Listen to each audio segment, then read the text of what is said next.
یہ صرف عرض وطن پاکستان کی کہانی نہیں ہے، پورے 56-57 اسلامی ملک ہمدردی کے دو بول بولنے سے قبل بھی ان لفظوں کو تولتے ہیں کہ اس سے کسی کی ناراضگی تو نہیں ہوتی۔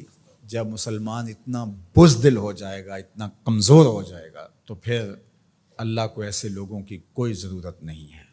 پھر ذلت، رسوائی، نکبت مقدر ہوگی اور وہ آپ کے سامنے ہے۔ وَأَنْتُمُ الْأَعْلَوْنَ إِن كُنتُم مُؤْمِنِينَ، تم سر بلند ہو اگر مومن بن کے رہو، عزت کا تاج تمہارے سر پہ رکھوں گا، یہ میرے رب کا وعدہ ہے، لیکن شرط یہ ہے کہ تم مومن بن کے رہو۔ اور آج دنیا کا مکروہ اور دوہرا چہرہ بھی سامنے آ گیا، جو انسانی حقوق کی بات کرتے ہیں، کتوں اور بلیوں کے حقوق پہ تنظیمیں بنا رکھی ہیں۔ آج بلکتے بچے، یہ ایک تصویر دیکھی نہیں جاتی کہ ایک حاملہ عورت کٹ جاتی ہے تو اس کے پیٹ سے ادھورا بچہ ایک شخص ہاتھ میں اٹھائے ہوئے دہائی دے رہا ہے۔ ظلم ظلم ہے، بڑھتا ہے تو مٹ جاتا ہے، اور خون خون ہے، بہتا ہے تو جم جاتا ہے۔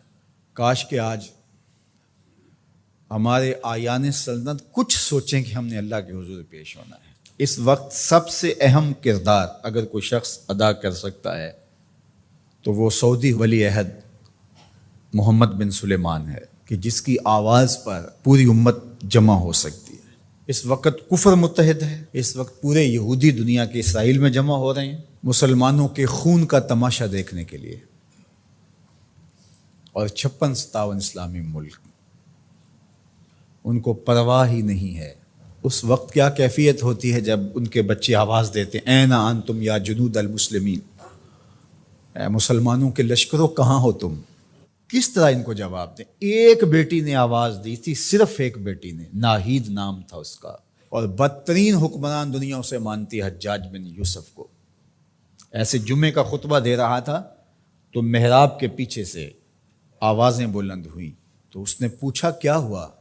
تو لوگوں نے بتایا کہ دیبل میں ایک کارواں کو راجہ داہر کے لوگوں نے لوٹ لیا ہے، تو یہ اس کی فریاد کر رہے ہیں، اور وہ ناہید نامی ایک لڑکی نے آواز دی ہے، میری مدد کو پہنچو۔ تو حجاج نے کہا تیری مدد ہو گئی، اور پھر محمد بن قاسم کو تیار کیا، اور پھر وہ قہر بن کے ٹوٹا، صرف ایک بیٹی کی آواز پہ۔ ایک بیٹی نے پکار دی۔ آج کتنی بیٹیاں ہیں، کتنے بچے ہیں، آج وہ نام لے لے کے آوازیں دے رہے ہیں، لیکن ہے کہ کسی کی زندگی کا لف و نشر غیر مرتب ہو، کسی کی نیند میں خلل آ جائے، کسی کے عیش و عشرت میں، کسی کے طرز زندگی میں فرق پڑ جائے؟ بے حسی کی یہ کیفیت ماضی میں کبھی نہیں دیکھی تھی جو آج دیکھنے کو مل رہی ہے۔ آہستہ آہستہ ہمیں مادیت زدہ کر کے، مسائل میں الجھا کر کے ہمیں اس جگہ پہ کھڑا کر دیا گیا کہ ہم کسی قابل نہیں رہے، لیکن اگر ہم سچے دل سے رب کے حضور حاضر ہو جائیں اور مظلوم کی داد رسی کے لیے کھڑے ہوں، تو اللہ آسمان سے بھی رحمت نازل کرے، زمین سے بھی رحمت نازل فرمائے۔ اللہ آسانیاں کرے اور فلسطینیوں کو کامل فتح یاب فرمائے، اور اللہ اس امت کو کھویا ہوا وقار دے، اور 56 اسلامی ممالک کو غیرت مند حکمران عطا فرمائے، اور اپنی خاص کرم نوازیاں اللہ میرے وطن اور تمام بلاد اسلامیہ کے شامل حال فرمائے۔